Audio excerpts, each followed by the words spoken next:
Now the modus operandi which we're going to employ looking for Aplomado falcons is we're going to drive the highways in these open coastal prairies looking for the birds perched characteristically on top of fence posts, on top of telegraph wires, and also possibly flying or soaring over these open areas.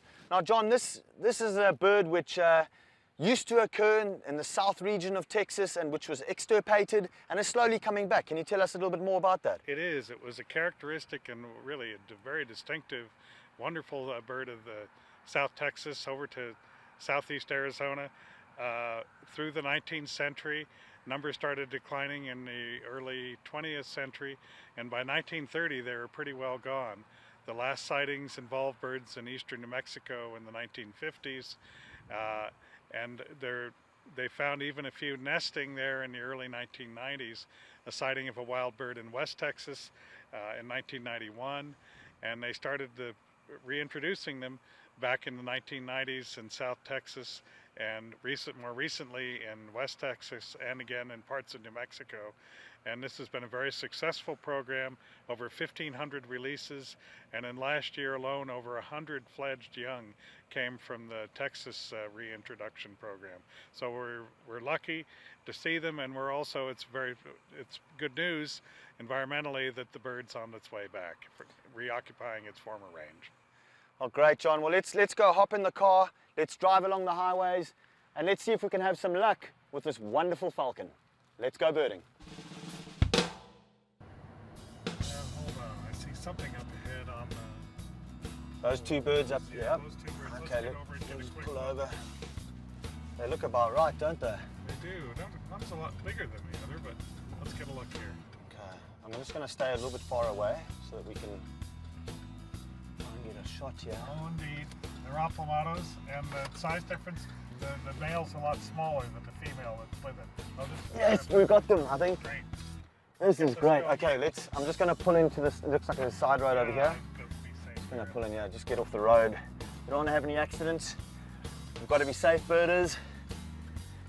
This is exciting stuff. Alrighty. I'm going to stop over here, John, rather view them from a distance first and then we'll try and get closer. This is awesome stuff. Alrighty. Woo!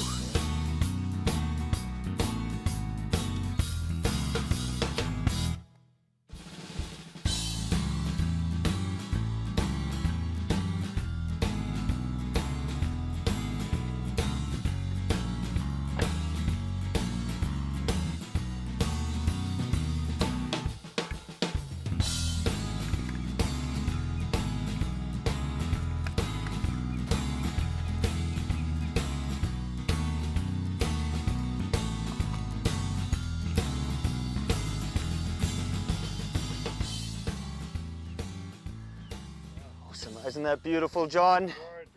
Great job. This is great. I think we can even get a bit closer. I'm going to drink them in for a while through this Nikon field scope. Oh man, look at the colors. It's a great bird. We've got a pair of Aplomado falcons here, sitting on top of this post behind us, overlooking this coastal plain habitat. Two of them sitting together. I'm getting awesome views through my Nikon field scope right now. Dead on the female. This bird gets its name from the Spanish aplomado, which means lead colored. And if you look at the coloration on its wings, it's got that bluish lead colored coloration on the wings, which gives it its name. In fact, the old name for Aplomado falcon was orange-chested hobby. And also, if you look at this bird, you can see it's readily identifiable by this orange chest.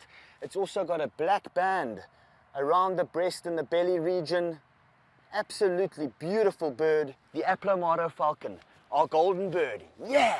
Oh, there they go, taking off. Both together, look at that. Oh my gosh, look at these guys fly. Look at the long tail in flight. Looks like that female's going for, she's going for dragonflies or something. What do you think those are, John? Are those dragonflies? Definitely dragonflies. In fact, it got it, and it's feeding on it on the wing. This is typical behavior of Aplomado falcons. They feed on a huge variety of invertebrate prey, and they will try and hawk dragonflies on the wing. This is pretty typical Aplomado behavior. There they go across the coastal plain, back across the highway. What a beautiful falcon, Aplomado Falcon.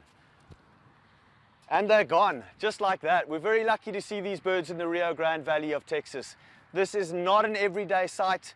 People from all over the country come down to view these birds here in the Rio Grande. You know, I was a little bit skeptical that we would find Aplomado falcons so easily in the Rio Grande Valley. We searched for a little bit, but we actually managed to find him fairly quickly. And not only one bird, but two birds together was really a treat. I came with no preconceived notions, and I just came along to have a good time and to go with the flow, and mostly to do what I was told. And viewed each particular time as an adventure. I thoroughly enjoyed meeting all the different folks and having them show us their particular area, and seeing, actually getting the local communities involved, I thought was terrific in bird watching and promoting ecotourism, bird watching in general. And the only event, again, I viewed with a slight trepidation was, as uncertainty, was getting on that horse again. And I just was really unsure about that. And but even that, it worked out all right. I'm glad I wasn't on it too long.